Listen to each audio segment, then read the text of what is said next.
Hi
నేను ఇక్కడ main fabric neck కూడా కట్ చేయలేదండి. ఇలా స్టిచ్ చేసిన తర్వాత కట్ చేయొచ్చని ఇప్పుడు కట్ చేసేసుకోవచ్చు. అటాచ్ చేసాం కాబట్టి తర్వాత అక్కడక్కడ చిన్న చిన్నగా టక్స్ పెట్టాలి రౌండ్స్ దగ్గర.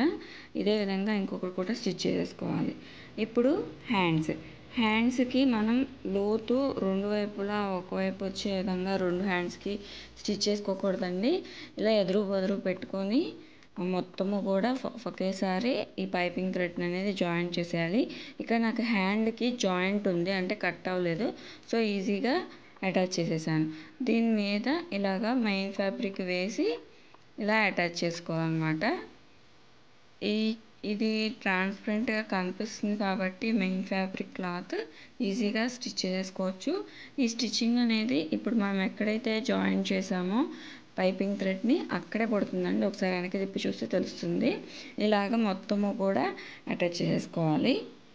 ఇదిగోండి ఎంత నీట్గా వచ్చిందో చూసారా. ఇలాగ మొత్తం కంప్లీట్గా రివర్స్ చేసేసుకోవాలి. ఇక్కడ నేను థ్రెడ్ మార్చాను, సో అందుకని చెప్పి నేను దీని మీద స్టిచ్ చేసేస్తున్నాను. ఇప్పుడు పైపింగ్ వేయడం కంప్లీట్ అయిపోయింది కాబట్టి చుట్టూతో కూడా అటాచ్ చేసేసుకోవాలండి. హ్యాండ్కి కానీ ఫ్రంట్ పార్ట్కి కానీ బ్యాక్ పార్ట్కి కానీ ఇలా పైపింగ్ వేయడం కంప్లీట్ అయిపోయిన తర్వాత చుట్టూతో మొత్తము కూడా అటాచ్ చేసేసుకోవాలి. ఇలా మొత్తం అటాచ్ చేసేసిన తర్వాత రెండు హ్యాండ్స్కి అటాచ్ చేసేసానండి. కంప్లీట్ అయిపోయింది. చూడండి ఇలా పెడితే కనుక ఇలాగా ఎదురు బదురు రావాలన్నమాట, లోతు హ్యాండ్ లోతు. ఇప్పుడు మొత్తము ఫ్రంట్ పార్ట్ కూడా చుట్టూతో అటాచ్ చేసుకోవాలి.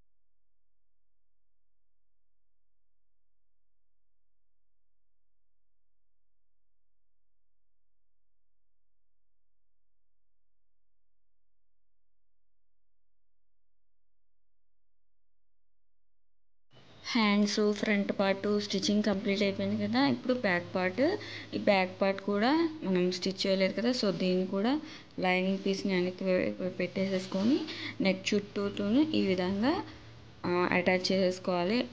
ఇప్పుడు దీని చుట్టూతో కూడా ఆర్మ్ హోల్స్ కింద నడుం దగ్గర మొత్తము కూడా మెయిన్ ఫ్యాబ్రిక్ అలానే లైనింగ్ రెండు కదలకుండా అటాచ్ చేసుకోవాలి. ఫస్ట్ ఆర్మ్ హోల్స్ జాయిన్ చేసేసిన తర్వాత కింద డాట్స్ వేసుకోవాలన్నమాట. ఇదిగోండి నెక్ ఎంత బాగా వచ్చిందో చూస్తున్నారు కదా. ఇప్పుడు ఆర్మ్ హోల్స్ స్టిచ్ చేసుకోవాలి, జాయిన్ చేసుకోవాలి. ఎక్సెస్ ఏమైనా ఉంటే ట్రిమ్ చేసుకోవాలన్నమాట. ఇప్పుడు రెండు స్టిచ్చింగ్ కంప్లీట్ అయిపోయినాక కరెక్ట్గా షోల్డర్ మిడ్ పాయింట్ వరకు ఫోల్డ్ చేసుకొని ఈ విధంగా డాట్స్ వేసుకోవాలి. ఇక్కడ నేను 4 ఇంచెస్ ఉండేటట్టు డాట్స్ వేస్తున్నానండి. కొలిసి ఏమి మీకు చెప్పట్లేదు. ఇక్కడ కూడా పైపింగ్ థ్రెడ్ వేస్తున్నాను. ఇక్కడ అటాచ్ చేయడానికి మొత్తం కంప్లీట్గా పైపింగ్ థ్రెడ్ లేదండి, చిన్న ముక్క తక్కువ అవుతుంది. సో దానికోసం నేను దీన్ని ఇలాగా పైపింగ్ థ్రెడ్ అటాచ్ చేస్తాను అనమాట. ఇదేమో స్ట్రైట్ పీసేను. మనం రెడీ చేసుకున్న పైపింగ్ థ్రెడ్ కొంచెం తగ్గింది నడుం పీస్కి వచ్చేసరికల్లా. సో కొంచెం అటాచ్ చేస్తున్నాను కావాల్సినంత, ఈ విధంగా అనమాట. దీన్ని కూడా కట్ చేసేయాలి ఎక్సెస్ ఉంటే. ఇప్పుడు డాట్స్ కంప్లీట్ అయిపోయిన తర్వాత ఇలాగ పైపింగ్ థ్రెడ్ వేసి ఎక్సెస్ పార్ట్ కట్ చేసేస్తున్నానండి. పైపింగ్ థ్రెడ్ అటాచ్ చేసిన తర్వాత దీని మీద నడుం బెల్ట్ అనేది అటాచ్ చేయాలన్నమాట.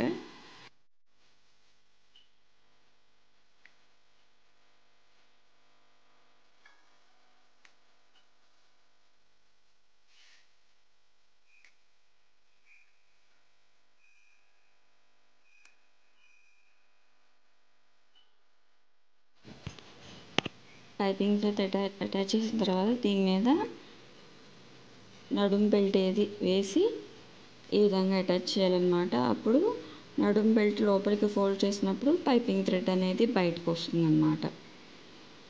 ఇలా కంప్లీట్ అయిపోయిన తర్వాత ఈ విధంగా లోపలికి ఈ విధంగా ఫోల్డ్ చేసేస్తే చూడండి ఎంత బాగా వచ్చిందో. దీని మీద ఒక స్టిచ్ వేసేసుకోవచ్చు.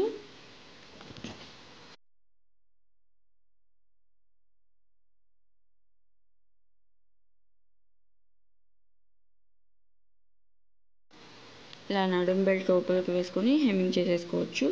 నేను ప్రస్తుతానికి ఒక స్టిచ్ మాత్రం వేస్తున్నానండి, తర్వాత హెమ్మింగ్ చేసేటప్పుడు తీసేసుకోవచ్చు అనమాట. చూడండి డాట్స్ వేసిన తర్వాత నేను నడుం బెల్ట్ అనేది వేస్తున్నాను. ఇప్పుడు షేప్ బెల్ట్ వేయాలి కదా, సో ఫ్రంట్ పార్ట్కి వచ్చాం అనమాట. ఒక పార్ట్కి అయితే నేను కటింగ్ అప్పుడు గీసి చూపించానండి డాట్స్ ఏ విధంగా వేసుకునేదో. అలానే సెకండ్ పార్ట్కి కూడా వేసుకోవాలి కాబట్టి నేను ఈ విధంగా ఒకదాన్ని గీసి దాని మీద ఈ విధంగా ట్రేస్ చేస్తే రెండు సేమ్గా వస్తాయి అన్నమాట. ఇప్పుడు ఈ విధంగా డాట్స్లన్నీ కంప్లీట్గా స్టిచ్ చేసుకోవాలి. ఇదిగోండి, ఇది షోల్డర్ మిడ్ పాయింట్ దగ్గర నుంచి ఈ విధంగా ఫోల్డ్ చేసుకొని స్టిచ్ చేయాలి. ఇది కూడాను డబల్ స్టిచ్ వేసుకోవాలండి డాట్స్కి ఎప్పుడు కూడా, అప్పుడే కొంచెం స్ట్రాంగ్గా ఉంటాయి. ఈ విధంగా రెండిట్లకిను వేసేసుకోవాలన్నమాట.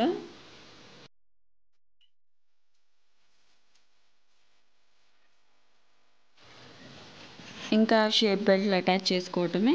షేప్ బెల్ట్లు మెయిన్ ఫ్యాబ్రిక్ మీద మెయిన్ది, లైనింగ్ పీస్ మీద లైనింగ్ పీసులు. నేను లైనింగ్ పీసులు 2 కట్ చేశానండి.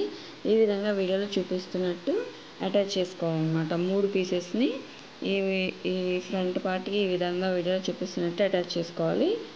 అటాచ్ చేసిన తర్వాత ఇది చాలా రకాలుగా స్టిచ్ చేసుకోవచ్చు అండి. షేప్ బెల్ట్ అటాచ్ అనేది 2 రకాలుగా స్టిచ్ చేసుకోవచ్చు, మన ఇష్టము.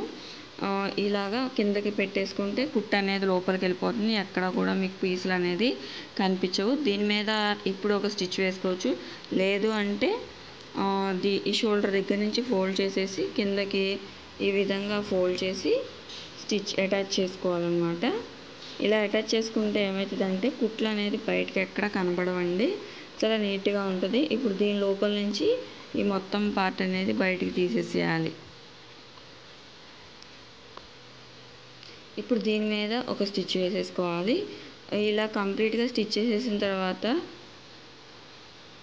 మనము ఇది మెడ పార్ట్లో మిగిలిన క్లాత్ అనమాట.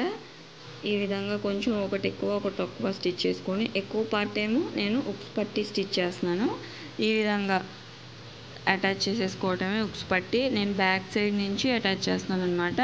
ఇక్కడ పైన కింద కొంచెం ఎక్సెస్ పీస్ ఉంది కదా, దీన్ని పైకి కిందకి ఇలా ఫోల్డ్ చేసి ఇలా లోపలికి ఫోల్డ్ చేసుకోవాలి, డబల్ ఫోల్డ్. దీని మీద ఒక స్టిచ్ వేసుకోవాలన్నమాట.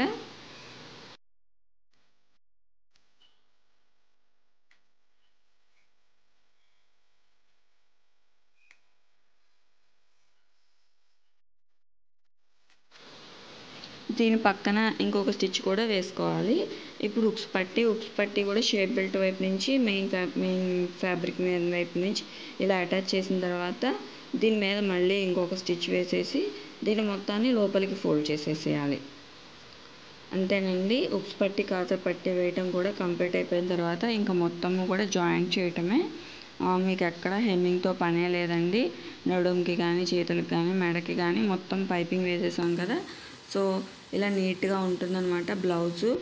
ఇలా కంప్లీట్ అయిపోయినాక చూడండి, డాట్స్కి ఏ పార్ట్కి ఆ పార్ట్ ఇలా ఎదురు బొదురు నీట్గా రావాలన్నమాట.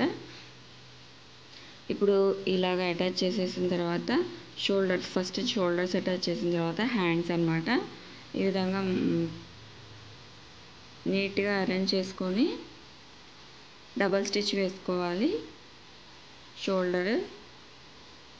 ఇలా షోల్డర్ జాయింట్ కంప్లీట్ అయిపోయిన తర్వాత ఇది లోపలికి ఇలా బయటికి రాకుండా చేతి పని చేసేటప్పుడు లోపలికి స్టిచ్ చేసుకోవచ్చండి. ఫోల్డ్ చేసి స్టిచ్ చేసుకోవచ్చు.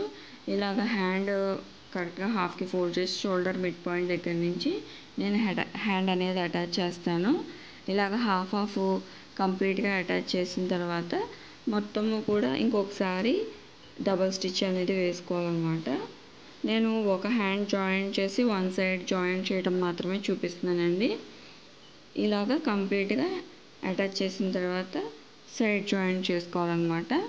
నేను సైడ్ జాయింట్ చేసేటప్పుడు కూడా ఇక్కడ ఎక్సెస్ ఉంటే కట్ చేసేసుకోవాలండి. ఇక్కడ కూడా ఎక్సెస్ ఉంటే మొత్తం నీట్గా ట్రిమ్ చేసేసుకోవాలి. ఇప్పుడు జాయింట్ కంప్లీట్ అయిపోయినాక మొత్తము కూడా ఒకసారి ఇంకొక స్టిచ్ వేస్తున్నాను, డబల్ స్టిచ్ అనమాట. డబల్ స్టిచ్ కంప్లీట్ అయిపోయినాక నేను ఇలాగా జాయింట్ చేయట్లేదండి. ఇది కొంచెం పీసులుగా వస్తుంది కదా, ఏ బ్లౌజ్ అయినా లైనింగ్ బ్లౌజ్ ఫస్ట్ ఓవర్లాక్ లేకుండా ఈ విధంగా ఫస్ట్ మెయిన్ ఫ్యాబ్రిక్ మీద ఒక స్టిచ్ వేసేసుకుంటే మీకు నీట్గా ఉంటుంది అన్నమాట. చివరికంట స్టిచ్ వేసుకోవాలి. ఎలాగో ఎక్సెస్ క్లాత్ ఉంటుంది కదండి, ఇలా చివరికంట ఒక స్టిచ్ వేసుకున్న తర్వాత దీన్ని రివర్స్ చేసేసి దీని మీద మనం ఎక్కడి వరకు గీసుకుంటామో ఆది ప్రకారం కొలత ప్రకారం దాని మీద ఒక స్టిచ్ వేసుకోవాలన్నమాట. ఇలాగా మొత్తము కూడా కొలత ప్రకారం ఒక స్టిచ్ వేసిన తర్వాత దాని పక్కన పాదం వెడల్పుతో ఇంకొక స్టిచ్ వేసుకోవాలి. ఇదిగోండి ఎంత నీట్గా వచ్చిందో, లోపల వైపుకి చూస్తున్నారు కదా. ఇలానే ఇంకొక సైడ్ కూడా అటాచ్ చేసేసుకోవాలి. మీకు కనుక ఈ వీడియో అర్థమైతే ఒకసారి నా ఛానల్లోని వీడియోస్ని ఒకసారి అబ్జర్వ్ చేయండి. కంటెంట్ నచ్చితే ప్లీజ్ సబ్స్క్రైబ్ మై ఛానల్. ఇదిగోండి మొత్తం బ్లౌజ్ కంప్లీట్ అయిపోయిన తర్వాత లోపలికి ఎంత బాగా నీట్గా వచ్చిందో చూస్తున్నారు కదా. ఎక్కడ కూడా హెమ్మింగ్ చేసే పని లేదు. మొత్తం ఓవర్ కంప్లీట్ అయిపోయిన తర్వాత నీట్ ఫినిషింగ్ అనమాట. చూడండి, హ్యాండ్స్ కానీ షోల్డర్ జాయింట్స్ కానీ మీకు ఎక్కడ కూడా చిన్నగా క్లాత్ అనేది బయటికి కనబడదు, ఎందుకంటే ఓవర్లాక్ లేకుండా అటాచ్ చేసాము. అంతేనండి ఈ వీడియో. మీకు కనుక నచ్చితే please subscribe my channel. Thank you for watching.